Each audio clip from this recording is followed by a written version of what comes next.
O silêncio da floresta esconde segredos que ninguém ousa contar. Hoje, você vai mergulhar nos 4 mistérios mais sombrios do Amazonas, onde o real e o sobrenatural se confundem em sombras que caçam suas vítimas. Ruínas esquecidas, espíritos vingativos e lendas que nunca morreram aguardam aqueles corajosos o suficiente para ouvir. Mas cuidado, porque uma vez que olhar para o abismo, ele também vai olhar para você. Fique até o fim, inscreva-se no canal Terror Urbano e prepare-se para sentir o medo correndo pela sua espinha.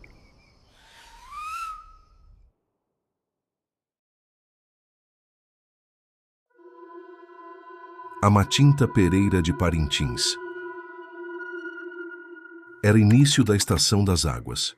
As chuvas pesadas haviam dado uma trégua, e o calor abafado fazia o ar parecer mais denso, quase líquido. O rio Amazonas, inchado e silencioso, refletia uma lua pálida como um olho morto. Nas vielas de terra batida, as casas de madeira sobre palafitas se erguiam como esqueletos imóveis. Ninguém estava nas ruas, nem mesmo os bêbados que costumavam cantar alto até a madrugada. Foi então que o vento mudou. Veio primeiro um sopro leve, como o suspiro de alguém próximo à nuca. Depois mais forte, frio demais para aquela noite quente. E junto dele, um assobio, fino, longo, arrastado. Era impossível dizer de onde vinha. Parecia estar por toda parte, atravessando paredes, entrando pelas frestas como se fosse uma coisa viva. Os mais antigos dizem que aquele som não é vento brincando com folhas, nem ave noturna. É a Matinta Pereira, uma mulher velha, muito mais velha do que qualquer ser humano poderia ser. Ninguém sabe de onde veio. Alguns dizem que é a alma de uma bruxa indígena que vendeu sua vida para controlar o vento. Outros, que é o espírito de uma mulher amaldiçoada por negar água a um viajante. Quem a viu de perto nunca esqueceu. Pele cinza, enrugada como casca de árvore morta, cabelos longos e úmidos, grudados no rosto, e olhos vazios, não cegos, não mortos, apenas vazios, como buracos que levam para um lugar de onde não há volta. Numa madrugada, o pescador Raimundo voltava do porto quando o assobio começou a segui-lo. Ele acelerou o passo, o coração batendo forte, mas a cada esquina o som parecia mais próximo. Ao chegar em casa, trancou a porta, acendeu o candeeiro e tentou rezar. Foi quando ouviu tó, tó, tó, 3 batidas lentas, calculadas, como se a pessoa soubesse que ele estava ali imóvel do outro lado. Ele abriu. Uma silhueta curva, envolta em um manto puído, estava parada na escuridão. A velha ergueu o rosto e falou com uma voz grave e úmida, como se viesse do fundo de um poço. "Tem fumo?" Raimundo, com a garganta seca, respondeu que não. A velha sorriu. Seus dentes eram longos, escuros e finos como espinhos. Então virou-se, desaparecendo no mesmo silêncio em que veio. Na manhã seguinte, crianças encontraram algo preso entre as raízes de uma árvore à beira do rio.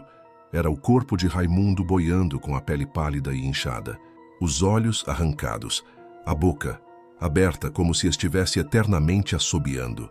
Desde aquele dia, Parintins aprendeu. Quando o vento muda e traz o assobio fino, todos fecham as portas e se escondem. Ninguém ousa olhar pela janela, ninguém ousa responder. As famílias deixam fumo e café nas soleiras, como oferenda, antes que o vento traga a velha para bater a porta. Porque a Matinta Pereira sempre pede uma vez, e se não receber, leva o que mais importa.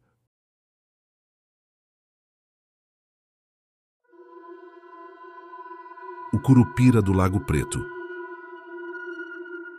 O Lago Preto não é apenas um pedaço de água cercado por árvores. Ele parece um buraco aberto no mundo, um poço líquido que engole a luz do dia e devolve apenas um reflexo morto e sem cor. Os ribeirinhos dizem que, se você olhar fixamente para aquelas águas por muito tempo, não verá o seu próprio rosto, mas sim algo que olha de volta, algo que se move por baixo da superfície, rápido demais para ser peixe, silencioso demais para ser humano. Durante o dia o lugar é estranho, mas suportável. À noite, porém, o silêncio é tão profundo que machuca os ouvidos. E no meio desse silêncio, há quem jure ouvir um som abafado, como batidas de pés pequenos correndo sobre a terra molhada. No verão de 1998, 3 pescadores, Antônio, Mauro e Léo, decidiram passar a noite acampados na beira do Lago Preto. Diziam que queriam provar que as histórias sobre o guardião da mata não passavam de superstição. Eles acenderam fogueira, assaram peixe, beberam cachaça e riram alto, como se quisessem desafiar a própria floresta. Mas perto da meia-noite, Léo, o mais jovem, acordou com a sensação de que estava sendo observado. Saiu da barraca e olhou para o chão. No barro úmido havia pegadas pequenas, tão pequenas que pareciam de criança. Mas algo estava errado. Elas estavam viradas ao contrário. O mais estranho, não vinham de lugar nenhum, não levavam a lugar nenhum. Estavam apenas ali, circundando a barraca, como se alguém tivesse passado horas andando em volta deles, sem nunca ir embora. O vento começou a soprar, mas não trouxe apenas o som das folhas. Trouxe um assobio agudo, rápido, como o chamado de alguém à distância, seguido por risadas curtas, nervosas, quase infantis. Antônio acendeu a lanterna, mas a luz parecia morrer a poucos metros, engolida por uma escuridão espessa que não era normal. Foi então que Mauro apontou para a mata. Entre 2 árvores havia um vulto pequeno, quase uma silhueta. O cabelo, longo e negro, caía pelos ombros. A pele tinha o tom da brasa viva. Os olhos, amarelos e fixos, não piscavam.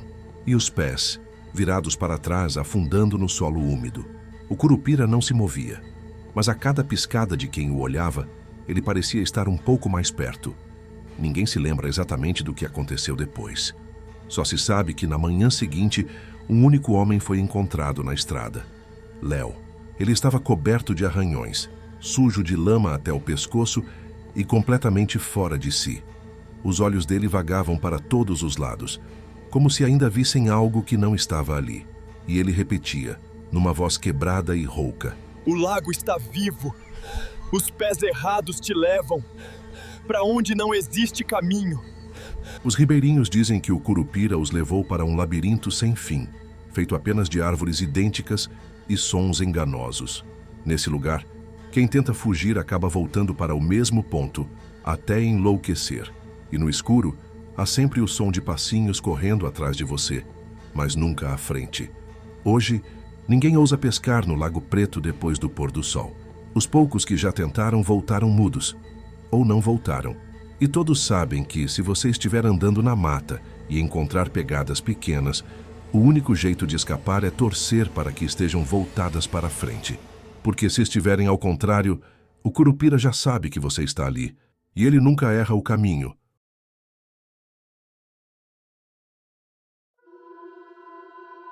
O mistério da Igreja de São Sebastião.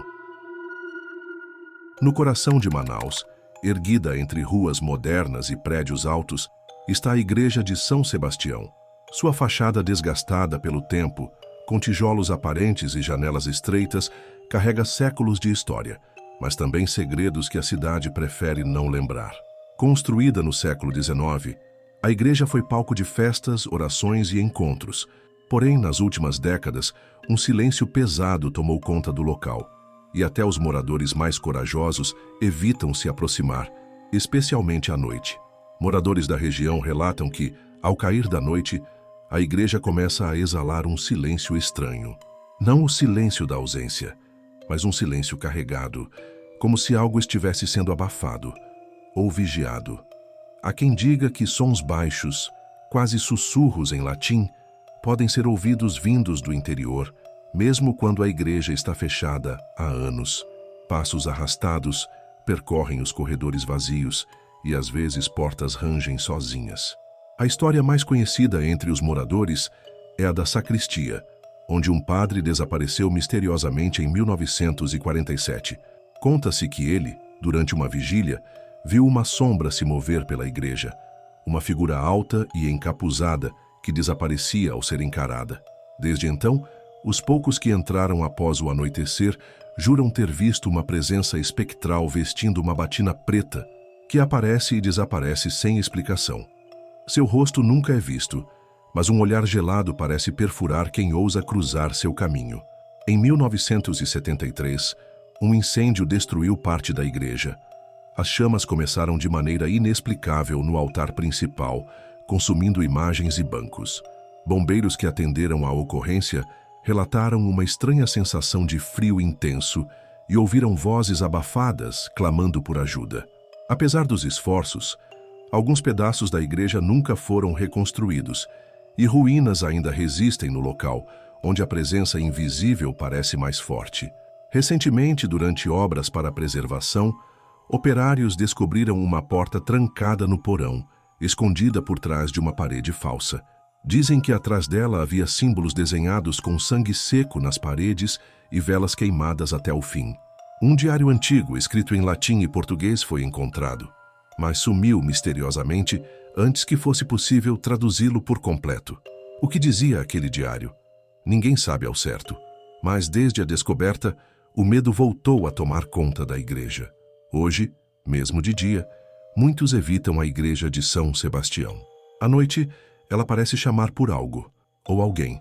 Quem passa por perto sente um arrepio que sobe pela espinha, e um olhar invisível parece seguir cada passo. Muitos afirmam que a alma do padre desaparecido ainda vigia o local, preso entre as sombras de um passado que não quer ser esquecido.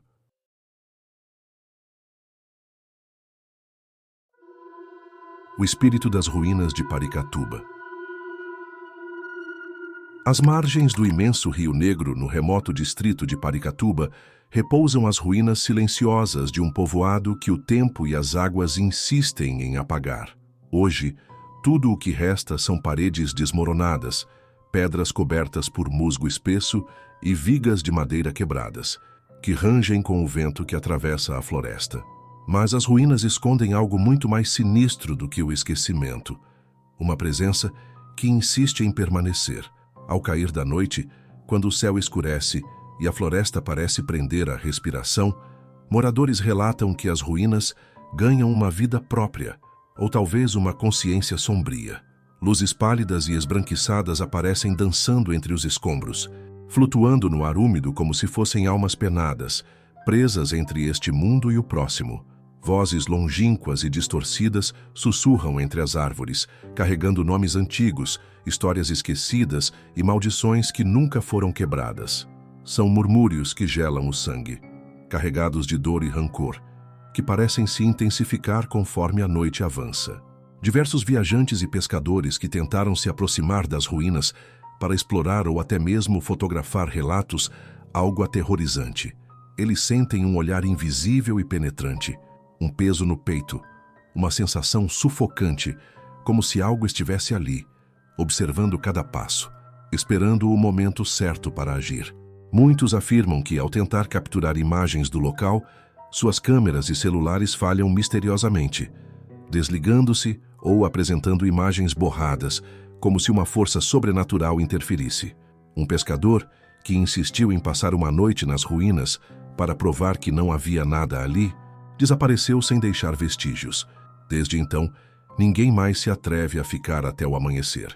Há quase 50 anos, um incêndio devastador consumiu parte do antigo povoado. As chamas começaram de forma inexplicável em meio às construções de madeira, destruindo casas, mercadorias e até documentos históricos que poderiam revelar segredos esquecidos. Sobreviventes da época falam em uma ira desencadeada por algo que foi perturbado na floresta. Uma maldição ancestral que seria a verdadeira causa das chamas. Desde aquele fatídico dia, a área passou a ser marcada por acidentes estranhos, desmoronamentos repentinos e desaparecimentos misteriosos. A região ficou conhecida como amaldiçoada, e os moradores evitam até mesmo falar sobre o que aconteceu. Os mais velhos da comunidade, guardiões da memória oral da região, fazem um alerta sombrio a todos. Essa terra não pertence aos vivos. Quem se aproxima demais das ruínas escuta os gritos dos que partiram, sente as mãos invisíveis que puxam e pode ser levado para nunca mais voltar.